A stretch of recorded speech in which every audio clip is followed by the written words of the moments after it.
Halo adik-adik semuanya, apa kabar? Kali ini kita akan belajar materi TIU, Tes Intelijensi Umum. Jadi sebelum kita belajar pada sesi kali ini, perkenalkan dulu nama kakak itu Kak Pamela Natasa.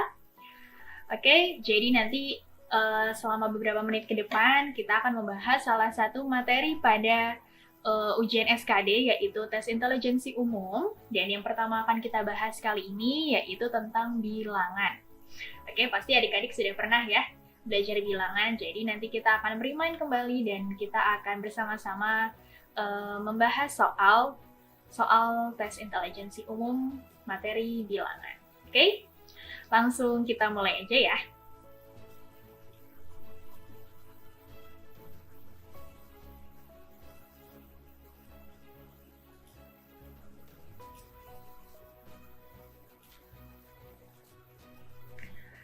Oke, di sini di tes intelijensi umum kita akan bahas tentang bilangan bulat dan pecahan.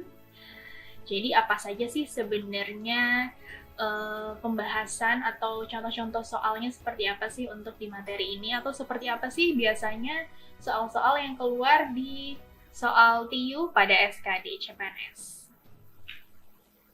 Nah, di sini ada gambaran garis besarnya. Jadi kita akan membahasnya tentang bilangan bulat dan pecahan.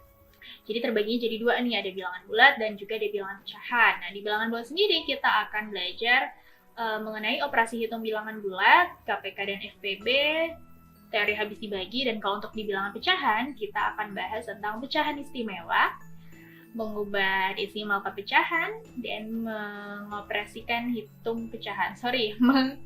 Menyelesaikan operasi hitung pecahan maksudnya ya. Oke. Nah, sebelum kita beranjak lebih jauh, adik-adik kita remind dulu ya tentang macam-macam bilangan. Yang pertama ada yang namanya bilangan bulat, bilangan cacah, bilangan asli, prima, rasional, irasional, pecahan. Sebenarnya masih ada lagi sih macam-macam bilangan yang lain, tapi ini yang biasanya sering keluar di SKD. Tapi untuk pembahasan kita kali ini, kita akan ngebahas tentang bilangan bulat dan bilangan pecahan gitu ya. Di bilangan bulat sendiri itu terdiri dari 3 sebenarnya dia, bilangan bulat positif, bilangan bulat negatif, dan bilangan bulat 0. Jadi kalau untuk bilangan bulat positif itu mulai dari 1, 2, 3, dan seterusnya. Bilangan bulat negatif itu mulai dari negatif 1, negatif 2, negatif 3, dan seterusnya. Lalu ada bilangan 0 yaitu 0 itu sendiri ya. Lalu nanti kita akan bahas tentang bilangan pecahan yang adik mungkin sudah tahu ya. Penulisannya itu A per B bisa jadi 1/2, 1/3, 3/4, 2/5, dan seterusnya. Itu yang akan kita bahas. Oke? Nah, di sini kita juga mau bahas operasi hitung bilangan bulat. Di operasi hitung bilangan bulat, adik-adik perlu tahu dulu ada sifat-sifat dari bilangan bulat itu sendiri. Yang pertama ada komutatif. Komutatif itu kalau di bilangan bulat dia komutatif terhadap penjumlahan dan perkalian. Maksudnya apa? Jadi ketika ada A ya ditambah B itu akan sama dengan hasilnya B tambah A. Lalu kalau ada A kali B akan sama dengan B kali A. Ini tidak berlaku untuk pengurangan dan pembagian. Yang selanjutnya dia itu sifatnya asosiatif. Asosiatif itu apa? Asosiatifnya terhadap penjumlahan dan perkalian. Contohnya seperti ini, jika ada A ditambah B tambah C, lalu dia akan sama dengan A tambah B dulu, baru kemudian kita tambahin C. Begitu juga dengan perkalian, kalau ada A kita kalikan dengan B dikali C, akan sama dengan hasilnya A dikali B, baru dikalikan dengan C. Yang terakhir yaitu ada distributif.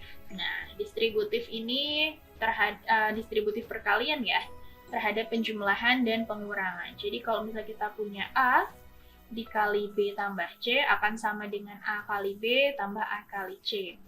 Kalau A dikali dengan B dikurang C akan sama dengan A dikali B dikurangin A dikali C. Contoh misalnya 5 dikali 4 tambah 3.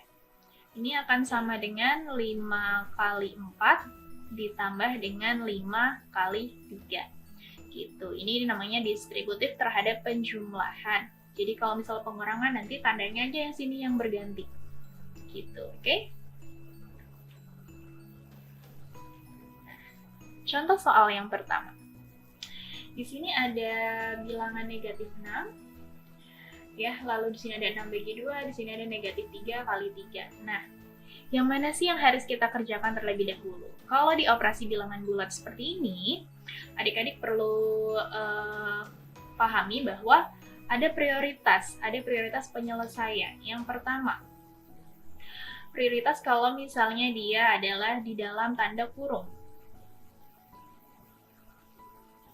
Ya, ini prioritas yang pertama, dia ada di dalam tanda kurung. Prioritas yang kedua, kalau misalnya dia perkalian atau pembagian. Oke, selanjutnya di prioritas ketiga, kalau dia penjumlahan atau pengurangan. Oke, berarti kalau kita bisa lihat ya di sini negatif 6, di sini ada tanda kurung, di sini ada tanda kurung juga, berarti kita selesaikan dulu yang di dalam tanda kurung. Jadi negatif 6 ditambah 3 dikurang, buka kurung, negatif dikalikan positif, hasilnya negatif 9, gitu ya. Oke, kakak pindahkan ke sini, negatif 6 tambah 3 dikurang negatif 9. Berarti negatif 6 tambah 3, di sini tanda negatif ketemu tanda negatif, jadi tanda positif 9. Oke? Berarti negatif 6 ditambah 3 adalah negatif 3, dan ditambah 9, berarti hasilnya adalah 6. Berarti jawaban kita adalah yang B. Simpel banget ya. Jadi mungkin teman-teman menganggap, aduh soalnya gampang banget, tapi banyak juga mungkin yang lupa prioritas mana yang harus dikerjakan terlebih dahulu. Gitu. Oke, kita lanjut ke contoh soal selanjutnya. Nah, untuk di contoh soal yang ini, di sini ada pembagian dan perkalian dalam satu soal yang sama. Yang mana yang harus kita dahulukan? Ya, menurut aturan yang tadi, perkalian dan pembagian itu setara. Tapi kalau misalnya dia ada di dalam satu soal yang sama seperti ini, jadi yang adik-adik perlu prioritaskan adalah yang paling sebelah kiri. Artinya apa? Berarti 2.500 dikurang, kita selesaikan dulu yang 1.250 dibagi 5, baru nanti kita kalikan dengan 2. Oke, berarti 2.500 dikurang dengan 1.250 dibagi 5 adalah 250, lalu di sini dikali 2 ditambah 250. Ya, ingat, jadi kalau misalnya dia dalam satu soal yang sama, kita prioritaskan dia di sebelah kiri, kecuali kalau misalnya ada tanda kurung di sana. Kalau ini kan tanda kurungnya kita tambahin sendirian. Ini 2.500 dikurang 250 dikali 2 sama dengan 500 ditambah 250. Berarti 2.500 kurang 500 adalah 2.000, lalu ditambah 250. Berarti hasilnya adalah 2.250. Oke, berarti jawaban kita adalah yang C, gitu. Gampang banget ya. Oke. Kita lanjut ke soal yang selanjutnya. Nah, selanjutnya adalah tentang KPK dan FPB. Apa itu KPK? Di sini ada penjelasan. KPK dari dua bilangan atau lebih merupakan kelipatan persekutuan terkecil dari bilangan-bilangan tersebut untuk menentukan suatu KPK. Bilangan tersebut, titik gitu ya. Jadi untuk menentukan suatu KPK, teman-teman perlu mengalihkan semua faktor prima yang pangkatnya terbesar. Oke? Faktor prima yang pangkatnya terbesar. Kalau itu KPK. Kalau FPB dari dua bilangan atau lebih merupakan faktor persekutuan yang terbesar dari bilangan-bilangan tersebut. Untuk menentukan FPB, yang harus dikerjakan, kalikan semua faktor prima yang sama dan memiliki pangkat terkecil. Contohnya, misal ada bilangan A sama B nih. Berarti kan kalau KPK-nya kita kalikan dua bilangannya, A kali B. ya, karena dia di sini faktor prima yang pangkatnya terbesar. Karena di sini unsurnya cuma A sama B, kita tulis AB, lalu sama-sama pangkatnya 1, ya udah berarti AB.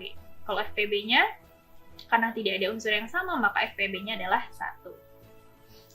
Nah, sekarang bilangannya ini faktor primanya A kuadrat C dan A kali B kuadrat. Ya, kita tulis dulu ada unsur apa aja. Ada unsur A, B, dan C.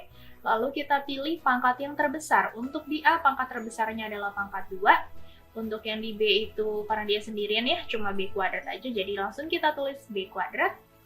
Lalu untuk C-nya, karena dia cuma sendiri juga langsung kita tulis C. Untuk FPB-nya, karena di sini unsur yang sama adalah A, kita pilih yang pangkatnya terkecil, yaitu A pangkat 1 alias A itu sendiri. Ya, untuk yang selanjutnya, kalau misal ada faktornya seperti ini, A pangkat 3B dan A kuadrat B kuadrat C pangkat 4, kita tulis dulu untuk di KPK-nya semua unsurnya, A, B, dan C. Lalu A-nya kita pilih pangkat yang terbesar, B-nya kita pilih pangkat yang terbesar yaitu 2, dan C-nya kita pilih pangkat yang terbesar. Kebetulan C-nya cuma C pangkat 4, jadi kita langsung taruh aja. Untuk di FPB, kita cari unsur yang sama. Di sini ada unsur A sama unsur B yang sama ya, dari kedua faktor ini. Lalu pangkatnya kita pilih yang paling kecil, A-nya kita pilih yang pangkat 2, B-nya kita pilih yang pangkat 1. Gitu, gampang banget kan? Ya, kita lihat ke contoh soalnya. Di sini ada tentukan KPK dan FPB dari 32 dan 48. Untuk menentukan KPK dan FPB di sini, teman-teman bisa menggunakan cara seperti ini. 32 dan 48 ya. Kalau kita sama-sama bagi 2, dia nanti di sini 16, di sini adalah 24. Kalau kita bagi 2 lagi, dia 8, di sini 12. Kalau kita bagi 2 lagi, dia di sini 4, di sini 6. Kalau kita bagi 2 lagi, dia di sini 2, di sini 3 ya. 6 bagi 2, 3. Oke, karena dia nanyanya adalah KPK, jadi kita harus mengalihkan semua faktor yang di sini. Berarti KPK-nya sama dengan 1, 2, 3, 4, 5. 2 pangkat 5 dikali 3. KPK-nya berhubung 2 pangkat 5 itu adalah 32, berarti dikali 3 sama dengan 96. Kalau untuk FPB-nya, cukup bagian kiri sininya aja. Ya, bagian yang sebelah kiri nggak usah sampai bawah, berarti dia di situ adalah 2 pangkat 4 alias 16. Berarti KPK dan FPB-nya adalah 96 dan 16. Gitu, gampang ya. Ini kalau misalnya bentuknya bukan soal cerita, nanti kita akan ketemu bentuk yang soal cerita. Nah, sekarang ada lagi soal untuk FPB 300 dan 350. Kalau kita bagi 2, langsung ini 150, ini 175. Selanjutnya nggak bisa dibagi 2 lagi, dibagi 3. Kalau dibagi 3 nggak bisa, berarti dibagi 5. Di sini 30. Maksudnya ini dibagi 5 untuk keduanya ya. Kalau dibagi 3 tadi 150 bisa, tapi 175 nggak bisa. Di sini kita bagi 5, yang keduanya bisa. 30, lalu di sini adalah 35. Dibagi keduanya di sini 5, berarti di sini 6, di sini 7. Berarti FPB-nya cukup kita ambil yang sebelah kiri ini aja.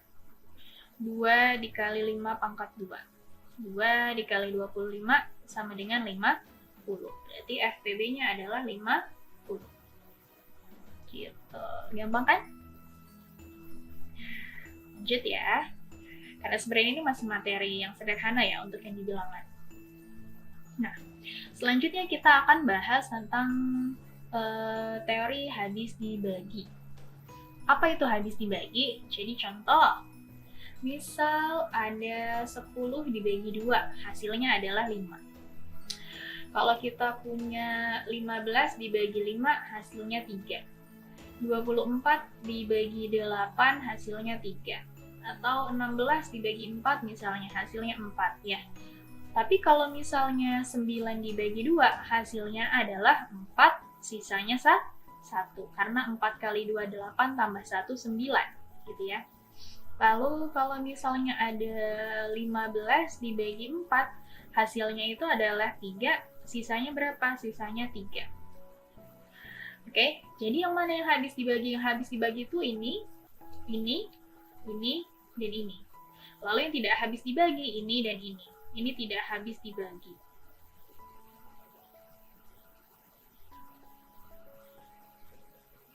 Artinya apa perbedaan antara habis dibagi dan tidak habis dibagi? Artinya kalau habis dibagi itu dia tidak bersisa.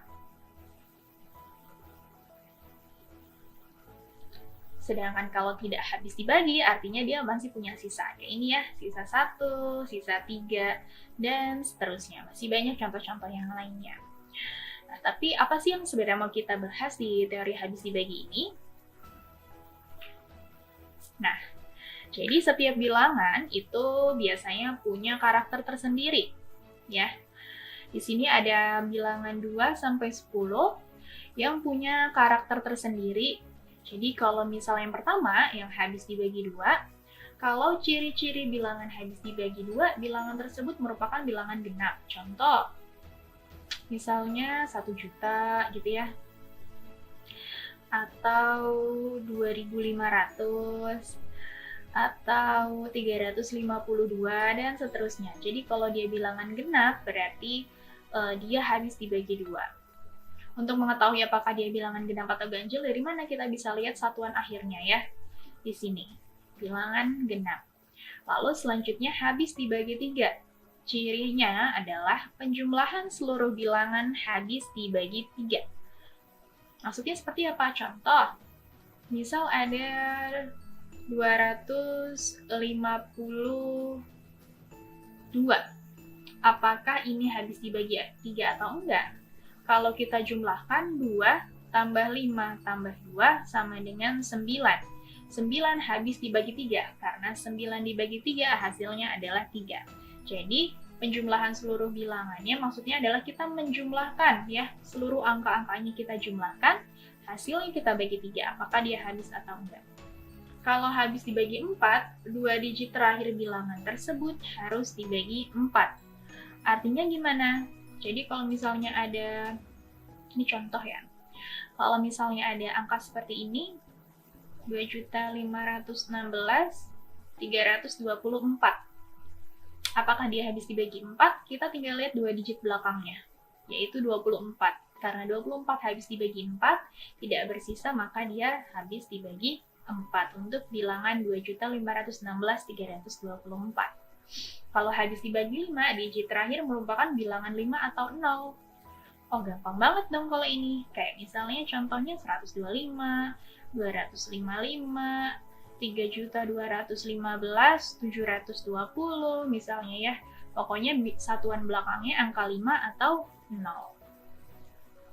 Selanjutnya habis dibagi 6. Bilangan tersebut harus habis dibagi 2 dan harus habis dibagi 3. Artinya harus memenuhi keduanya ini ya. Contoh misalnya misalnya tadi 252. Ini kan habis dibagi 3 ya. Karena dia totalnya 9 dan juga habis dibagi 2 karena dia merupakan bilangan genap. Jadi 252 ini nanti adalah habis dibagi 6. Karena dia memenuhi 2 unsur yang tadi itu, habis dibagi 2 dan juga habis dibagi 3. Harus keduanya syaratnya harus terpenuhi. Kalau salah satu aja berarti dia tidak habis dibagi 6.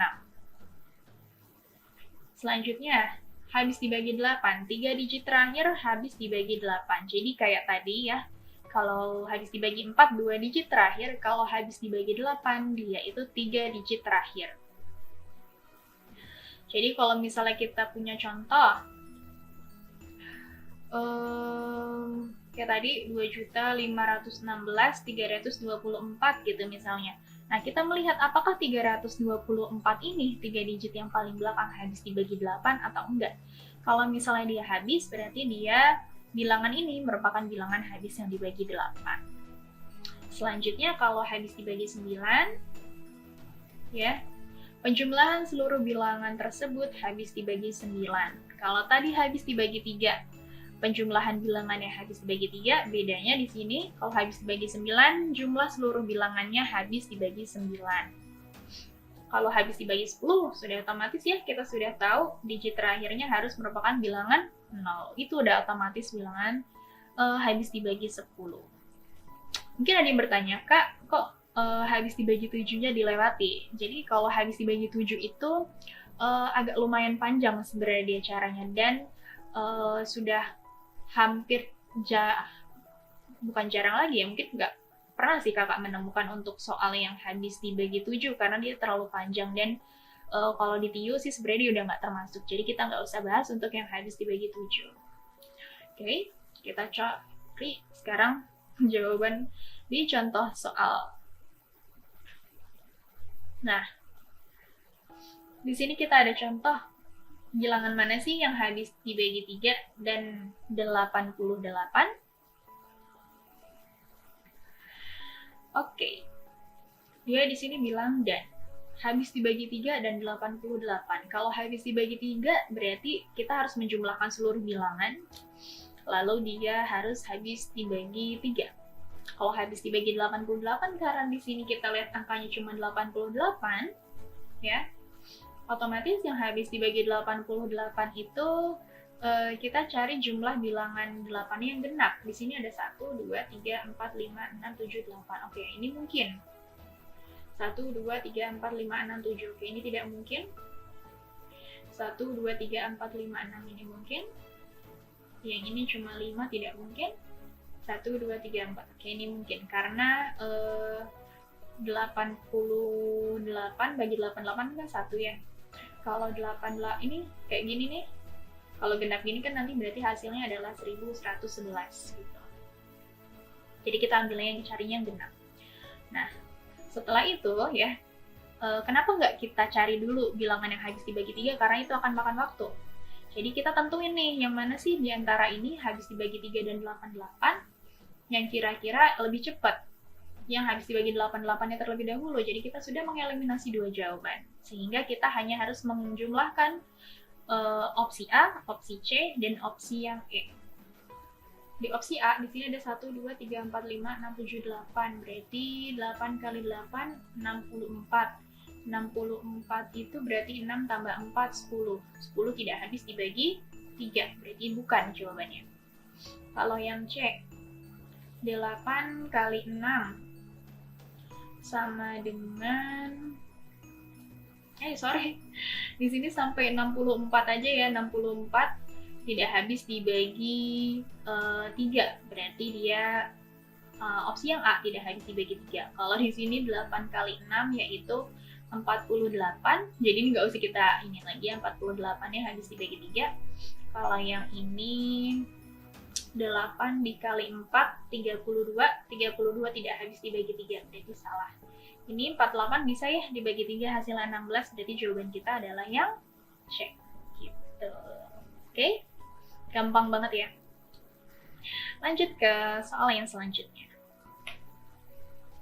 Nah, kalau yang seperti ini gimana? Mungkin ada yang bingung. Tadi kakaknya nggak jelasin ya kalau untuk habis dibagi 12, tadi cuma sampai habis dibagi 10. Jadi ada tipsnya. Untuk yang habis dibagi 12 seperti ini, 12 itu kan perkalian antara 1 kali 6 ya, atau 3 kali 4. Kita mau milih nih, yang mana? Yang 1 kali 6 atau yang 3 kali 4. Kalau yang 1 kali 6 di angka 6 sini dia masih mengandung 2 dan 3. Jadi kita pilihnya yang 3 kali 4. Maksudnya apa? Berarti bilangan habis dibagi 12, bilangan tersebut harus habis dibagi 3 dan harus habis dibagi 4. Karena harus habis dibagi 3, kita menjumlahkan, ya. Kalau habis dibagi 4, kita cuma tinggal melihat 2 digit paling belakang, habis dibagi 4 atau enggak. Jadi kita tentuin dulu yang habis dibagi 4, karena itu lebih mudah. Berarti ini 39 tidak habis dibagi 4, ini habis, ini tidak. Oke, ini udah bukan opsinya. Kalau yang ini 48 iya, ini 88 iya. Oke, berarti kita tinggal punya opsi B, D, dan E untuk kita jumlah. Sekarang untuk opsi B kita mau jumlahin 4 tambah 7, 11 tambah 2, 13, tambah 9, 22, tambah 3, 25, 25, tambah 8, 33. Oh, 33 habis dibagi 3. Udah otomatis jawaban kita adalah yang B. Kalau misalnya masih penasaran, emang iya kalau yang B nggak habis? Coba ya.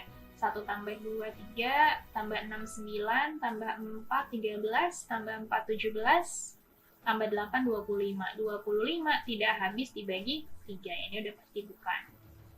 Kalau yang ini 8 kali 4, 32 tidak habis dibagi 3 ya, berarti bukan. Jawabannya berarti yang B.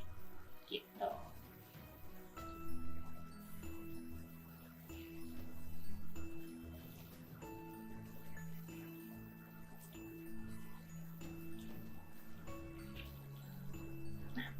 Sekarang ada pecahan, bilangan pecahan, pengertian pecahan, dan pecahan campuran. Teman-teman udah tahu ya, kalau ini disebutnya pecahan biasa, kalau ini pecahan campuran. Ada bilangan induknya di sini. Oke, kita lihat contoh soalnya. Sebelum ke contoh soal, kita lihat dulu di sini ada cara mengubah bentuk desimal menjadi pecahan. Jadi kalau misalnya di sini ada 0,35, jadinya 35/100. 100-nya dari mana? Karena di sini ada 2 angka di belakang koma, jadinya per 100. Kalau 3 angka di belakang koma, kayak misalnya ini nih, kok ini 3 angka juga per 100 karena ada 0 paling belakang setelah koma, itu tidak dihitung. Ya, dia itu nggak penting gitu ya keberadaannya di situ, jadi bisa kita hapusin aja. Jadi tinggal kita bentuk 3475/100. Sama seterusnya 0,25 jadi 25/100 alias 1/4. Dan yang ini juga ada 0 paling belakang setelah koma, berarti tidak penting. Jadinya 1507/100. Kalau misalnya ada 2,134 gitu ya, berarti pecahannya 2134/1000. Karena ada 3 angka di belakang koma jadi per 1000 dan seterusnya. Untuk di sini ada yang namanya bilangan berulang ya, desimal dengan bilangan berulang 0,333. Tiba-tiba jadinya per 9, Kak. Dari mana? Jadi kalau misalnya kita punya 0, A, dan seterusnya, di mana A ini adalah angka yang berulang. Berarti jadinya A per 9. Selalu penyebutnya per 9 untuk angka yang berulang. Karena di sini yang berulang adalah angka 3, lalu dia cuma 1 yang berulang, maka per 9. Jadilah kita sederhanakan jadi 1/3. Artinya apa? Artinya di sini kalau misalnya kita punya 1/3, kan kita taunya jadi 0,33 ya. Sebenarnya dari mana sih? Dari sini asalnya. Gitu ya, kalau kita ubah ke pecahan. Nah, kalau yang selanjutnya dia 2 angka yang berulang, berarti jadinya 25/99. Karena dia 2 angka yang berulang. Kalau misalnya 3 angka di sini, ya, dia jadinya 125/999. Lalu 2-nya ini dari mana? Karena dia depannya bukan angka 0, maka 2 ini sebagai bilangan induk. Begitu juga dengan ini. Karena dia depannya bukan 0, jadi 3-nya jadi bilangan induk, lalu diikuti dengan 24/99. Karena 24 dan 99 masih bisa diperkecil, jadilah di sini 38/33. Nah, di sini ada pecahan istimewa yang memang teman-teman harus hafalkan. Kenapa harus dihafal? Memang ya, mungkin yang nggak suka menghafal agak-agak sebel gitu ya, dibilang ini harus menghafal. Kenapa ini harus dihafal? Sebenarnya karena dengan adik-adik menghafal ini, nanti adik-adik akan lebih cepat menghitungnya. Jadi tipsnya untuk mengerjakan TIWI lebih cepat, yaitu ya kita harus cepat menghitung. Dengan kita mempelajari atau menghafal pecahan istimewa ini, diharapkan adik-adik bisa lebih cepat dalam menghitung. Nah, sini ada contoh. Setengah tambah 2/3 dikali 3/5 dikurang 2/5.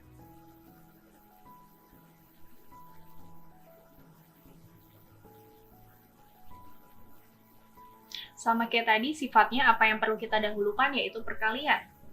Karena di sini ada perkalian, ya, kita boleh hilangkan 3-nya, sisanya setengah, tambah 2/5 dikurang 2/5. Ini habis, berarti hasilnya Oke, ini ada soal yang selanjutnya.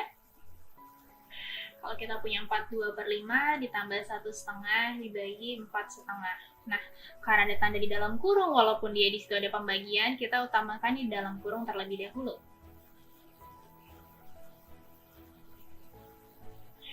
Oke, di sini kakak salin.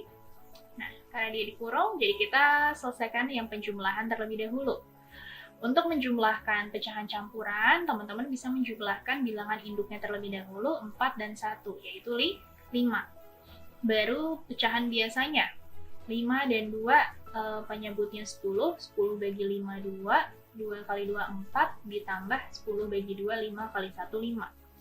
Dibagi dengan 4/2 kita jadikan pecahan biasa ya. Jadinya 2 kali 4 8 tambah 1 9/2. Berarti di sini 5 9/10. Karena di pembagian, jadi kita ubah ke perkalian dibalik pecahannya. Ini kita jadikan pecahan biasa, 59/10 dikali 2/9. Ini masih bisa kita perkecil, sama-sama bagi 2 jadi 5, berarti hasilnya 59/45. Gitu. Oke, berarti jawaban kita yang mana? Yang B. Jadi walaupun dia ada pembagian, kita tetap mendahulukan yang penjumlahan karena dia di dalam kurung. Nah, kalau misalnya teman-teman sampai sini itu masih bisa disederhanakan, misalnya untuk soal yang lain ya. Jadi teman-teman sederhanakan ke bentuk yang paling sederhana. Lanjut. Nah, pengalaman kakak untuk soal SKD CPNS, kakak kebetulan ikut juga tahun 2019 tahun lalu dan tahun 2020 di bulan Februari kemarin. Bentuk soalnya itu ya macam-macamnya seperti ini nih untuk operasi hitungnya. Jadi dia kombinasi antara desimal, pecahan, lalu juga bilangan bulat gitu. Dia jadi satu. Memang sesimpel itu soalnya, cuma kalau teman-teman nggak tahu trik penyelesaiannya kan agak lumayan lama ya. Apalagi di sini kita punya bilangan desimal dibagi dengan pecahan campuran. Kalau yang nggak paham triknya kan bingung. Sedangkan kalau misalnya tadi teman-teman sudah hafal untuk di pecahan istimewa, untuk mencari bentuk pecahan dari 0,75, teman-teman bisa langsung ganti jadi 3/4. Ya, karena teman-teman sudah hafal. Kalau misalnya belum hafal, otomatis pasti teman-teman akan mengubah ini menjadi 75/100, baru dibagi 25, jadi 3/4 ya. Ini cukup makan waktu ya. Kebetulan ini soalnya pendek. Kalau misalnya soalnya atau angkanya dalam satu soal itu lebih panjang, berarti kan cukup makan waktu untuk mengganti dari bilangan desimal ke pecahan kalau teman-teman nggak hafal di pecahan istimewa. Jadi di sini kita bagi dengan 1/4, kita langsung jadikan ke pecahan yang biasa, yaitu 5/4 alias 3/4 dikali dengan 4/5. Ini di bilangan 4, bisa kita coret, hasilnya adalah 3/5. 3/5 itu berapa desimalnya? Adalah 0,6 ya, 30 bagi 5. Jadi 0,6. Jawaban kita adalah yang B. Kak, di situ kan 0,60 ya, Kak? Nah, tadi ya, kalau teman-teman ingat, bilangan 0 setelah koma, lalu dia taruh yang paling belakang, itu dia tidak berpengaruh. Lanjut ke soal yang selanjutnya. Nah, kalau ada yang seperti ini gimana? Jika X adalah 1/15 dikurang 1/20 dan Y adalah 1/10 dikurang 1/15, maka hubungan X dan Y-nya seperti apa? Apakah yang X lebih besar nilainya ataukah yang Y? Kalau yang untuk yang ini, ada sifat seperti ini. Setengah itu selalu lebih besar dari sepertiga,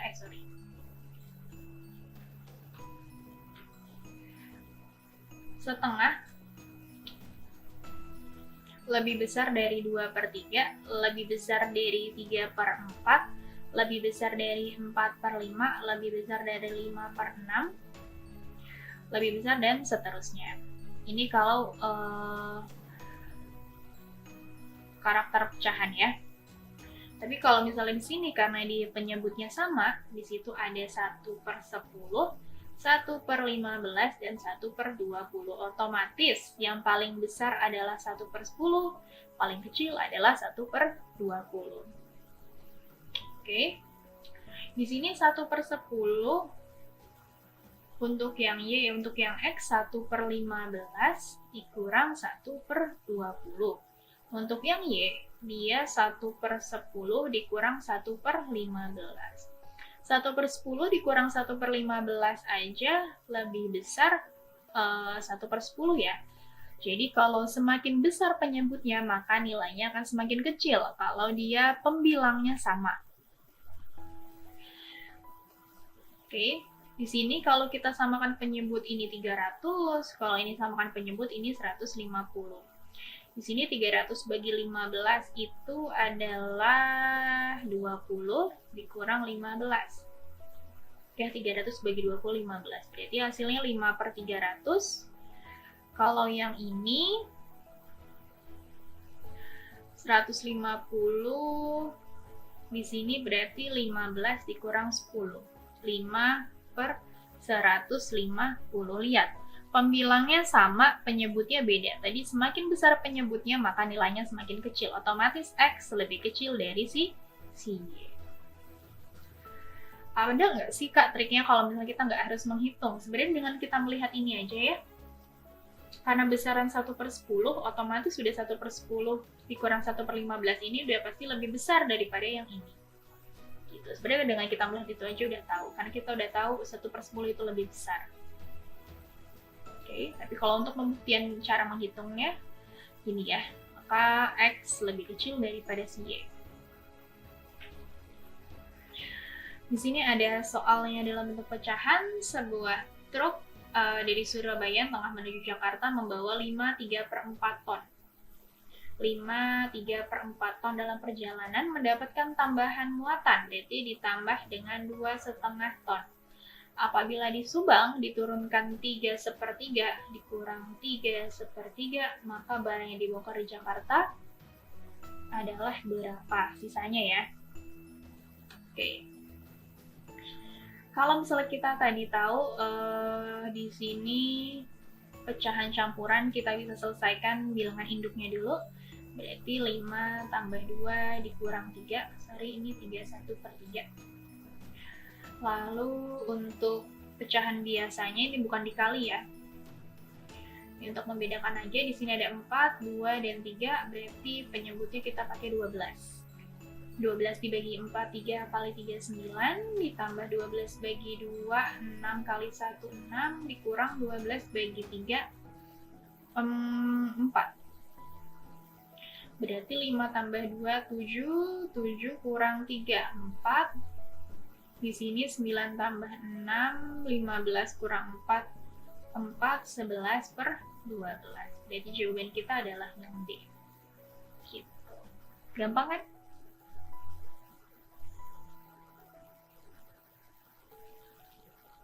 Nah, bentuk-bentuk soal SKD, bentuk soal TIU pada SKD itu yang kakak kemarin dapat di tes itu tipenya kayak gini. Jadi dia kombinasi antara pecahan, persen, lalu dia ada bilangan desimalnya juga.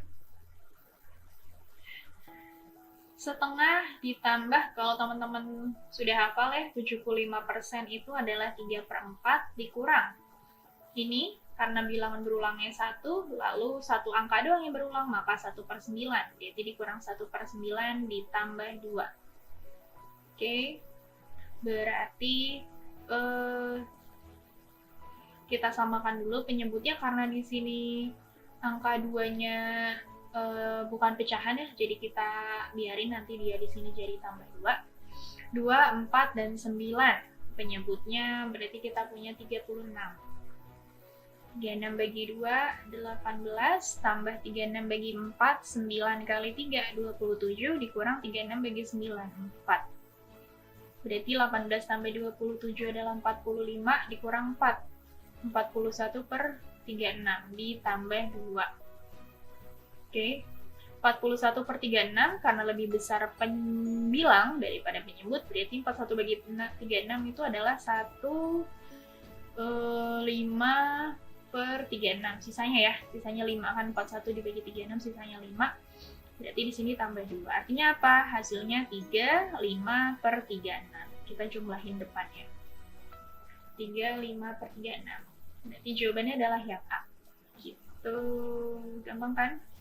Kalau misalnya teman-teman nggak tahu cara mengubah ini, ya ini bentuk pecahannya seperti apa, pasti teman-teman mengubah ini semuanya jadi desimal gitu ya. Sedangkan opsi jawabannya adalah bentuknya pecahan. Nah, kalau ada bentuknya seperti ini, jika A itu 58% dari 0,65 dan B itu 65% dari 0,8, besaran yang mana kira-kira, yang A atau yang B?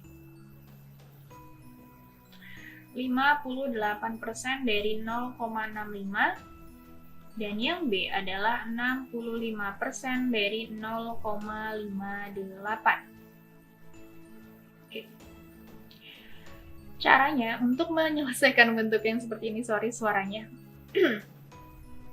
Untuk menyelesaikan soal yang seperti ini, teman-teman bentuk ke bentuk pecahan. Di sini kan ada bentuk persen, jadi ini 58/100 dikali 65/100.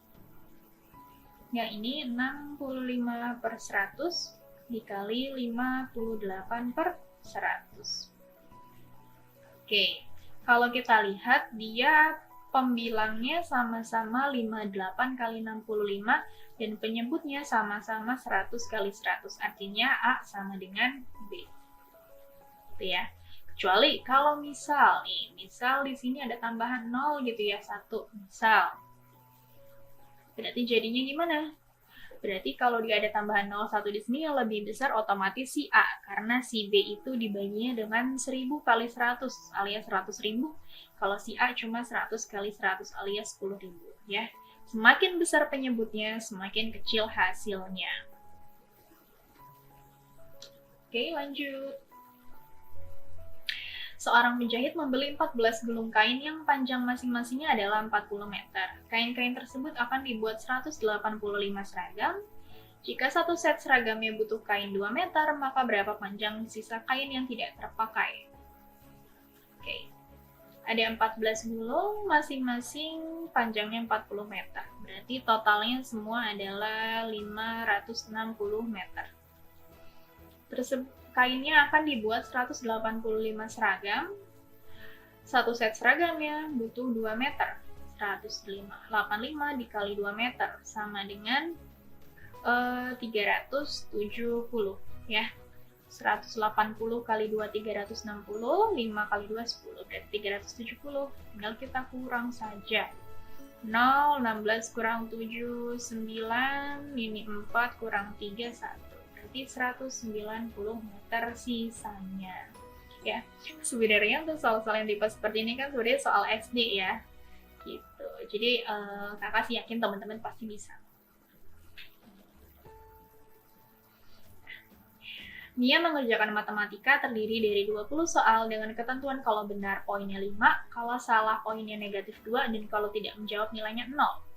Jika Mia menjawab 13 soal benar, 13 soal benar, 3 soal tidak dijawab, dan sisanya salah, maka nilai yang diperoleh. Nah, tinggal kita jumlah-jumlahin aja. Sebelumnya kalau 13 soal benar, kita harus kalikan dengan poinnya 5, yaitu 65. 3 soal tidak dijawab, katanya kalau tidak dijawab nilainya 0. Berarti di sini 0. Jadi jumlahnya 65. Udah jawab 13 benar, 3 tidak dijawab, totalnya 20. Berarti kurang berapa soal lagi? 13 tambah 3, 6, berarti 4 soal yang salah. Salah itu negatif 2. Berarti di sini negatif 8. Artinya 65 kita kurang dengan 8 sama dengan 57. Jadi poin yang diperoleh oleh si Mia adalah 57. Gitu ya. Jadi kita tinggal jumlah-jumlahin aja. Tapi sebelumnya kita kaliin dulu sesuai skor nilainya. Oke. PMI akan membagikan 54 jas hujan dan 90 selimut. Kedua barang tersebut dimasukkan ke dalam beberapa kantong dengan jumlah yang sama banyak. Banyaknya kantong yang dibutuhkan adalah, nah, tipe soal seperti ini adalah tipe soal antara KPK dan FPB. Kalau dia di sini ngomong sama banyak, ya, ada kata-kata banyaknya sama banyak itu biasanya adalah tipe soal FPB. Tapi kalau misalnya ada kata-kata sekali, 2 hari sekali, 3 hari sekali, seperti itu biasanya adalah tipe soal KPK.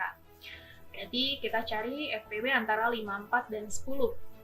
Sama-sama bagi 2, ini 27, ini 45, dibagi 3, ini 9, ini 15, dibagi 3 lagi, ini 3, ini 5. Berarti FPB-nya yang mana? FPB-nya yang sebelah sini ya, adalah 2 dikali 3 pangkat 2. 2 dikali 9, yaitu 18. Berarti banyaknya kantong yang dibutuhkan adalah 18. Ini untuk tipe soal yang FPB.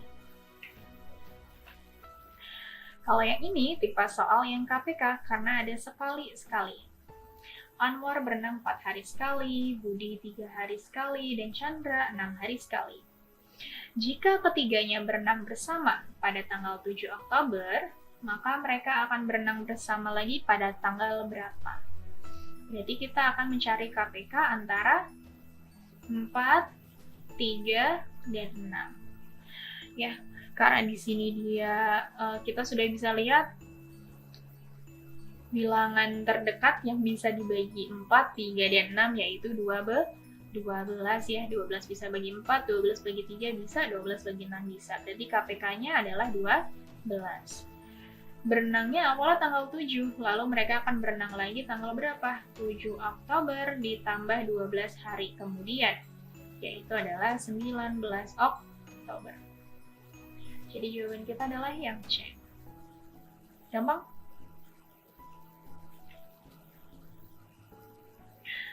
Kalau yang ini, Bu Asi membagikan 288 buku kepada 8 kelompok yang masing-masing beranggota 4 orang.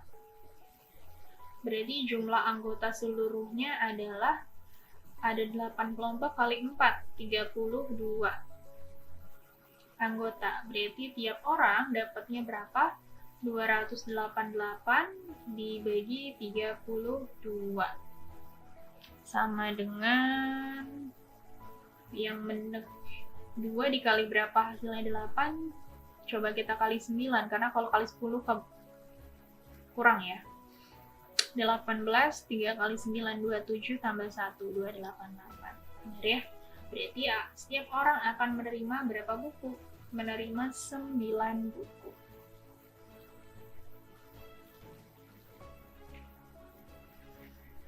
Satu lagi, kalau misalnya ada angka seperti ini, jika 0,181818 adalah X per Y dengan X dan Y adalah bilangan bulat terkecil, maka nilai X plus Y-nya berapa?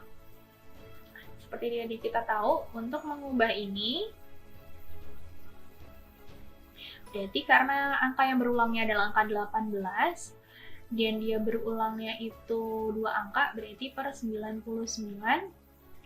Ketika dia bilang bilangan bulat terkecil, ya, kalau dia nggak dibilang bilangan bulat terkecil, maka penjumlahan X dan Y-nya ini kan X per Y ya. Maka penjumlahannya menjadi 18 per 99, jadinya 117. Tapi karena dia bilangan bulat terkecil, artinya apa? Artinya kita sederhanakan. 18 per 99 ini kita sama-sama bagi 9, ya berarti 2 per 11. Jadi kita jumlahkan mana? 2 ditambah 11, yaitu 13. Jadi jawaban kita yang A. Oke, jadi teman-teman kalau untuk di soal TIU memang harus teliti, karena banyak banget pengecoh di soal yang mungkin mirip gitu ya dengan jawaban kita, atau kalau misalnya kita salah-salah hitung, biasanya dia dimasukin juga, itu namanya jawaban pengecoh. Jadi memang kita harus lebih teliti. Nah, sudah deh, itu beberapa soal latihan untuk yang bilangan bulat.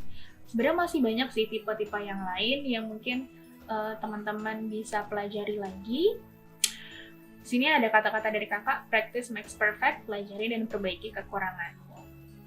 Ya, karena soal TIU apalagi yang kuantitatif ini banyak banget versi soalnya atau bentuk-bentuk soalnya, apalagi untuk yang bilangan, jadi teman-teman memang harus banyak berlatih dan harus banyak menemukan soal-soal yang lain. Gitu, oke? Di sini semoga tadi penjelasannya bisa adik-adik atau teman-teman pahamin semuanya. Bisa diulang lagi mungkin, atau mencari soal-soal yang lain di luar sana yang mirip-mirip ya sama soal contoh latihan kita yang tadi. Oke, sampai sini dulu. Semoga bermanfaat. Sampai ketemu di sesi yang selanjutnya. Dadah!